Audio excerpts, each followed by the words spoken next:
Frogs can be boiled alive if the water is heated slowly. They just fail to notice that it is getting slowly hotter and finally deadly. Our attitude to climate change seems to be pretty frog-like. The summers become warmer, white winters are increasingly rare, storms blow with ever higher speed, fires devastate our forests, and unbearable heat waves become a frequent reality for millions of people. The signs of climate change are everywhere. Drought and crop failure are increasingly driving social conflict and forcing millions of farmers and informal workers to migrate.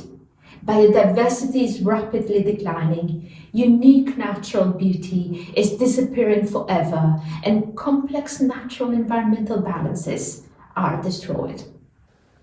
As a consequence of deforestation and destruction of natural habitats, wild animals come in search for food and shelter in closer contact with humans. Previously unknown viruses are spreading. The frequent rise of dangerous new diseases like HIV/AIDS, Ebola, or COVID-19 bear evidence of these risks. However, while these changes are fast in terms of climate history, for many individuals, particularly in the countries of the global north, enjoying life here and now, these changes are rather slow, uneven, and sometimes quite nice.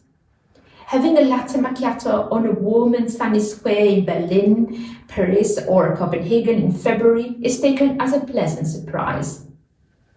And a warmer summer is welcomed by tourists in moderate climate zones.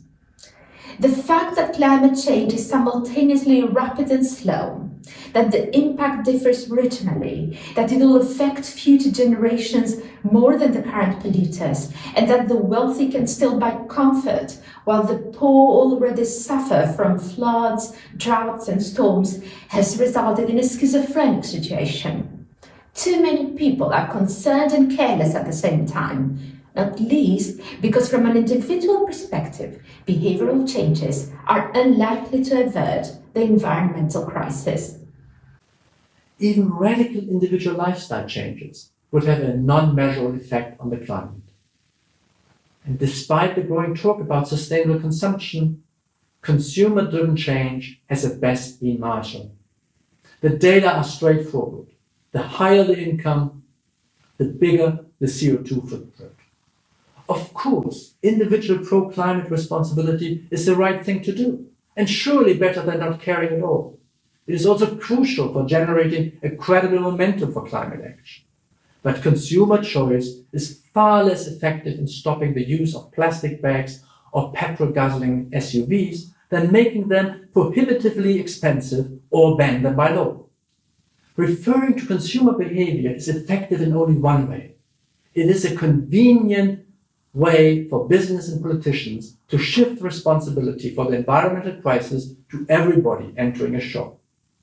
Expecting global responsibility from consumers is contradicting also the mantra of self-centered egoism, the vision neoclassical economists, the modern priests of market societies have been advocating for decades. Everybody was told that individual utility maximization should be the guiding star for their decisions. However, it is all about pursuing individual success, wealth, and pleasure, accepting any sacrifices or limitations for the sake of future generations or a dying planet is plainly irrational. Thanks to political activism, climate change has become one of the most important global agenda points, and change is happening. However, measures taken over the last decades have been unambitious. Many countries are failing even on the modest targets set by themselves. Undeniable successes in greening certain products and production processes have regularly been outpaced by economic growth. The number of cars on the planet have been doubling every 20 years. Energy-saving technologies are losing out against the sheer number of additional vehicles. It is unlikely that the CO2 footprint of 2.5 billion electric cars in 2040 will be substantially smaller than that of today's 1.4 billion fuel cars.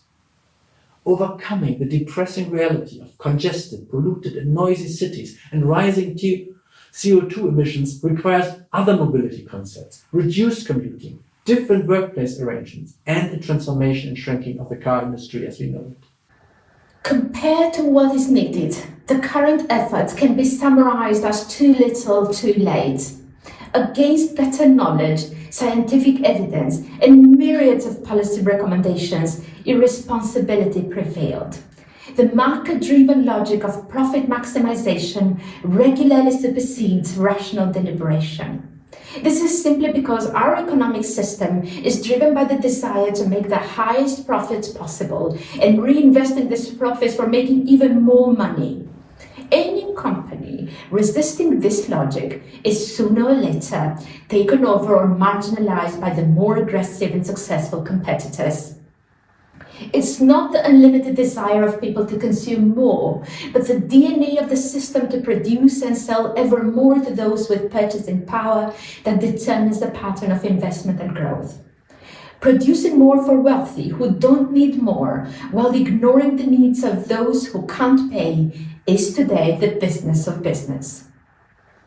There is no ethical justification in a situation where the consumption of the top 10% is causing 50% of the world's CO2 emissions, while 40% of the world population lives on close to nothing. Markets don't respond towards societal or environmental needs that lack purchasing power.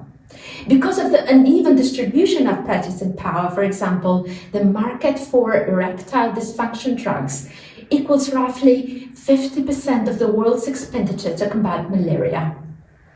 Instead of addressing global poverty and environmental degradation, the expenditure for private jets, yachts, and other luxury goods is rapidly growing. This is why, instead of appeals to individual responsibility, far-reaching systemic changes are needed to stop the sleepwalk into climate disaster. If you want to drain the swamp, don't ask the frogs. Free global entrepreneurship got us into the mess, and if we continue following this logic of turning the world into money-making opportunities, we'll get a continuation of fake solutions. Competition is good for innovation and in deciding how to produce efficiently, but it's far less useful in defining what should be produced. Societies need to play a defining role in determining direction and priorities of economic activities, innovation, and investment. Today, for example, Uruguay's electricity comes up to 97% from renewable energy, as subsequent progressive governments provide the necessary regulation and incentives to direct investment and competition away from oil and towards renewable energy. Green growth optimists hope that the world economy can continue to grow at its current pace if it only powered by renewable energy and recycling becomes obligatory. The concept of just transition is in this context narrowly understood as green structural policies helping to transit workers from brown to green jobs. If it only would be that easy. The required transition needs to go much deeper. The ecological crisis cannot be solved within the parameters of the nation state. The North cannot continue to reap benefits from globalization and externalize the cost of the global South. A fair burden sharing of the ecological transformation within nations and globally is indispensable for its success. A policy strategy focusing on helping workers in brown industries to find greener jobs is important, but far too narrow. The profit economy needs to be replaced by a care economy, an economy caring for the people and the planet. These changes require an active role of workers as producers, as consumers, and global citizens. It raises the question, what do we need to produce and what production needs to be stopped? How to ensure democratic voice and participation in economic decision-making? What is the benefit of additional consumer goods for those enjoying already comparatively high living standards? How to achieve an environmentally friendly, pro-poor growth economy where the income of those in need can rise by downscaling overconsumption for the sake of consumption. The uneven distribution of care work perpetuates systemic gender inequality. Reducing working time is needed in order to achieve gender equity in care and give everybody more time to enjoy life. Climate justice, democracy, and peace are incompatible with a global system that is based on extreme inequality and inhumane living and working conditions of billions of people. The labor movement is the organization that organizes people at work. No one is better placed to discuss the required transformation of work than those representing people at work. Capital all too often uses the employment argument to slow down changes and exploits the fear of workers to lose their jobs. That is why trade unions need to move beyond defending existing jobs towards an economy of the people, for the people, and by the people. The change agenda seems to be overwhelming, and there is no silver bullet solution. Instead, it requires mobilization, engagement, coordination, and transformative reforms at all levels of society. Isn't this naively utopian? Perhaps, but in any case there is no alternative. Continuing the current economic model has no future. Thus, utopian thinking seems to be the last realistic option to jump out of the water before it gets too hot.